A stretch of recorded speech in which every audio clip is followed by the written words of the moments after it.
অভিভাবক খাজা ভাই, আজকে এখানে উপস্থিত তারাবক পৌরসভা বিএনপির সম্মানিত সভাপতি, প্রধান বক্তা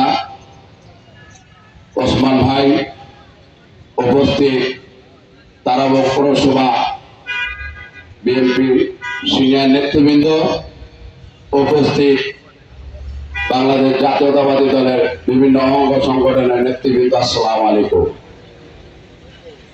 খাজা ভাই একজন দক্ষ এবং সারা বাংলাদেশে খাজা ভাইকে চিনে না এমন কোন সিনিয়র কোন নেতা নাই। সেই স্থায়ী কমিটি হোক কিংবা আমাদের দেশ নেত্রী বেগম খালেদা জিয়া হোক, খাজা ভাইকে এক নামে ছিলেন। আমাদের সৌভাগ্য ওনার মতন নেতার কর্মী হতে পেরে। আজকে 31 দফাটা কি? বাংলাদেশের থেকে ভোটের অধিকার হারিয়ে গেছিল, ভোটের অধিকার ফিরিয়ে আনা। গণতন্ত্র কবরে চলে গেছিল ফ্যাসিস্ট হাসিনার কারণে। সত্যিকার টেকসই গণতন্ত্র ফিরিয়ে আনা,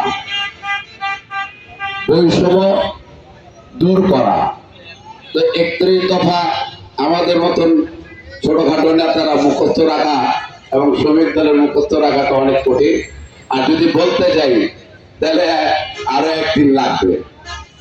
তা আমি আজকে এখানে যাদের এখানে আইসা পাইছি তারা অনেকেই